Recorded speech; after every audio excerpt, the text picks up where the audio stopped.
Hi, I'm Hope Frigi, the editorial manager here at Annmarie Skin Care, and today I'm here with Kevin Gianni, our CEO and co-founder, and I'm going to ask him some questions about his new book called Kale and Coffee.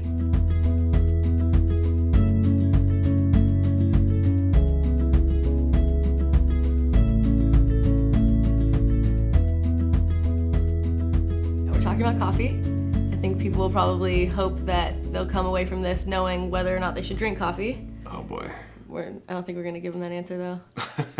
Well, I mean, you think Kale and Coffee is the title of the book. Right. And, you know, I've had a love affair with coffee for a long time. Yeah, you talk about it. I mean, you kind of explain it as like a tryst, like this very enticing thing that you...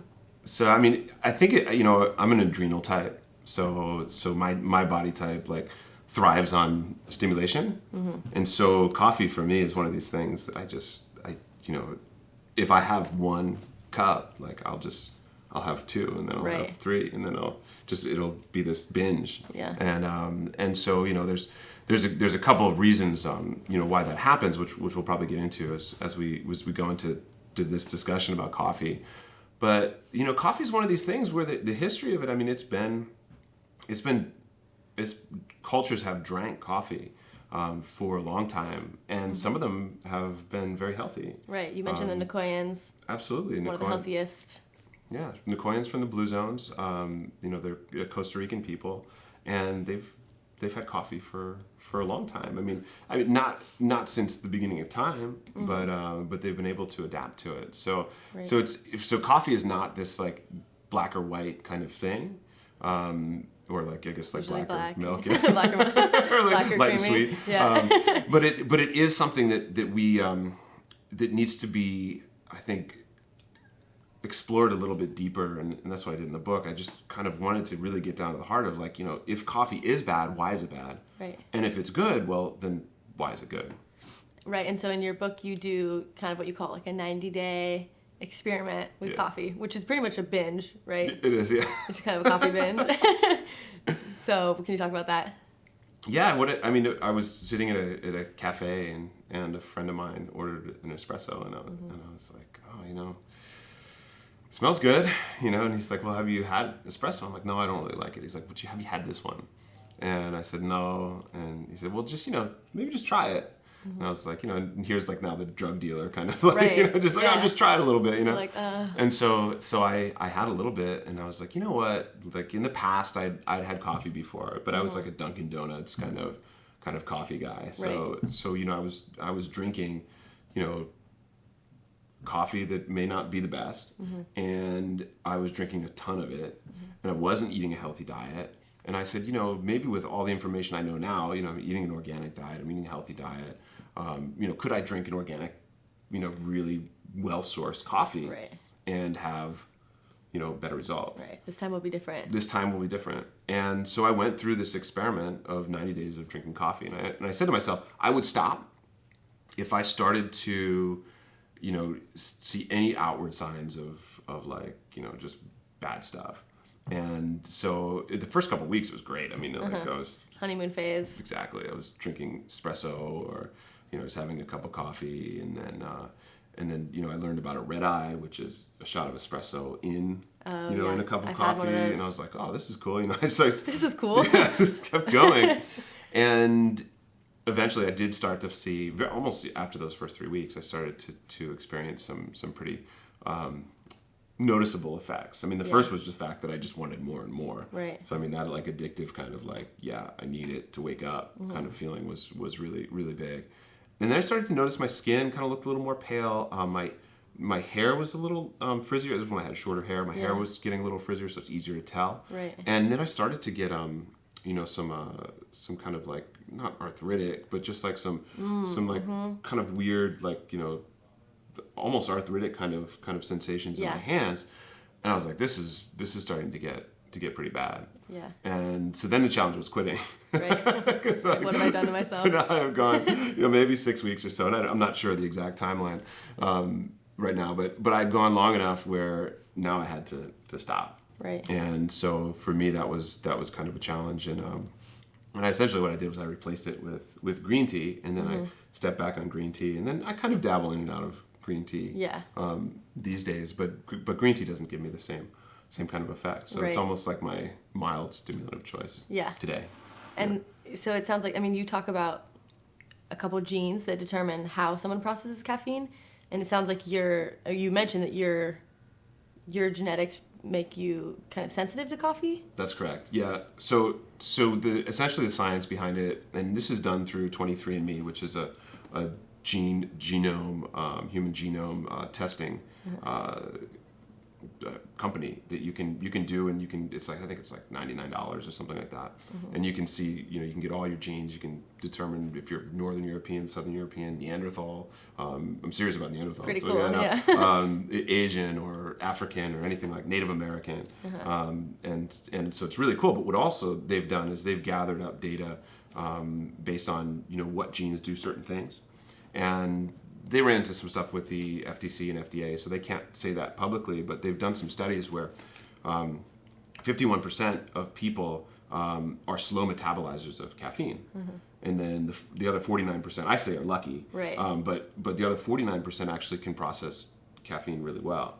Okay. And so what's cool about this, I mean, and you probably have seen it before, like you have a friend who can drink coffee at, 10 at night and just fall asleep. Yeah. Or maybe you or I could drink coffee at 10 o'clock and I'm up until 5 in the morning, just because we're tossing around in bed. Yeah. It's just because the caffeine doesn't process out of my body, and it's just genetic. It's just a genetic way that the chemical is metabolized. So people probably can kind of tell.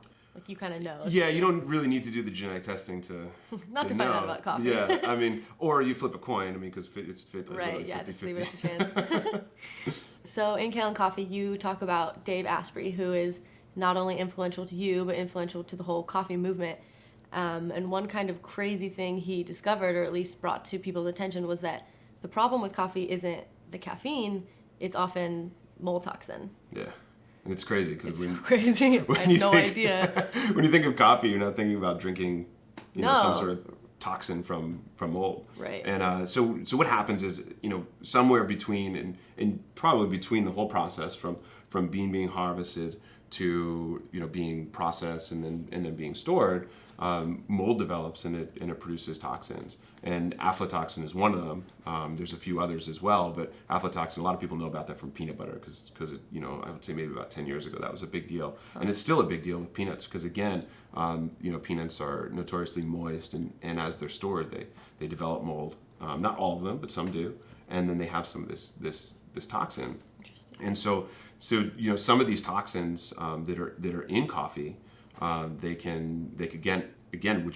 not connect. I don't know if this is connected to my own like arthritic kind of thing. Yeah. But they can create autoimmune type issues, which could have been what I had felt that time. It could not have been. It could have been something totally different too. So I want to be really clear about that. Right. Yeah. But definitely autoimmune type issues, Yeah. which can be rheumatoid arthritis or other different kind of reactions. Also, some mold toxins are linked to bladder cancer as well. Wow. So I mean, drinking coffee, you think the caffeine is the thing, but it could be, some of these toxins for other molds. And to just take an aside here, this is a big thing that's happening with our grains as well. So some mold-free grains you're going to see a lot more of that coming out in the future as well, just because people are because the way that grains are stored and processed, they are creating certain molds to grow. Wow. And then you have mold toxin as well. It's crazy because we start kind of like demonizing the food, but it's not the grain, it's not the coffee, it's how it's grown. Well, properly grown coffee is shade grown. It's not stressed. Generally, it's grown at a certain altitude, not stressed. And the funny thing about caffeine, or not the funny thing, but the interesting thing about caffeine, is that caffeine is a plant alkaloid, right. And it protects the plant. And so when you have a stressed plant, it produces more of it, whatever alkaloid it has, right. To protect itself. So stressed plants have more caffeine, and so stressed plants more caffeine's in the bean.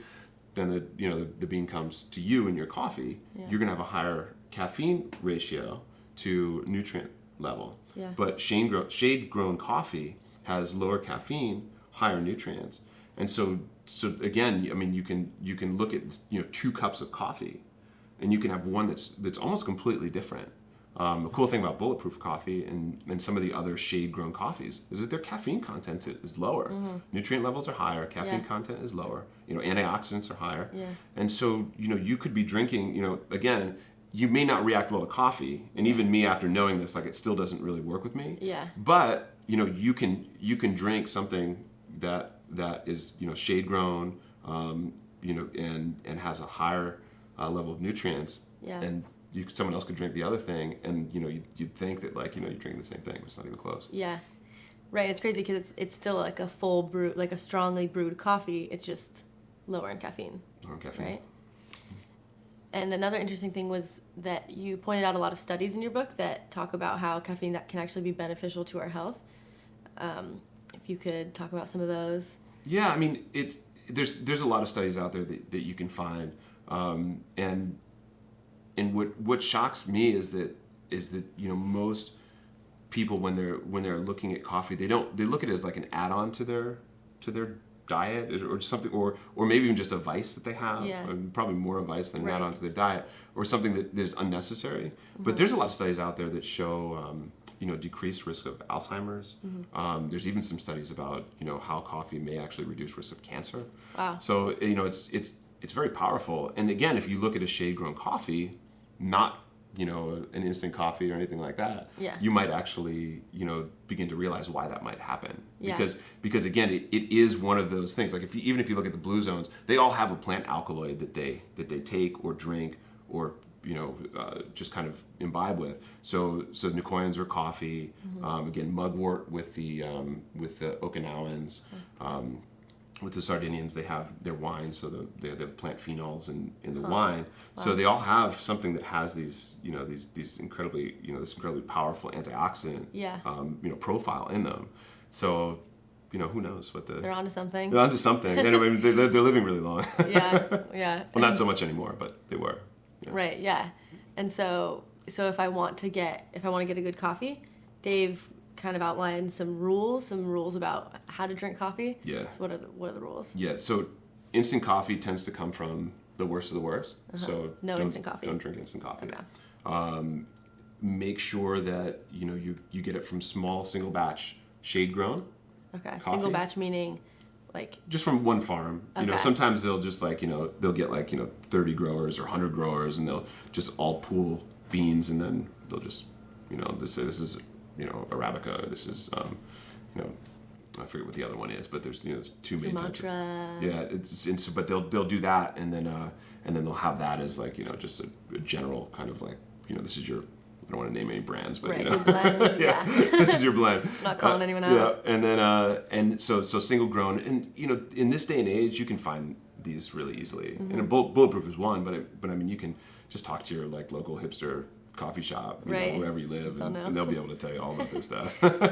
You want it wet processed. Wet processed, okay. And again, I'm not sure of the full detail on what goes on there, but the wet processing allows it to have less mold, and you want a lower caffeine kind of blend, and not a lot of blends will tell you how much caffeine, but again, going back to that, shade grown single batch, you're going to get a lower caffeine coffee.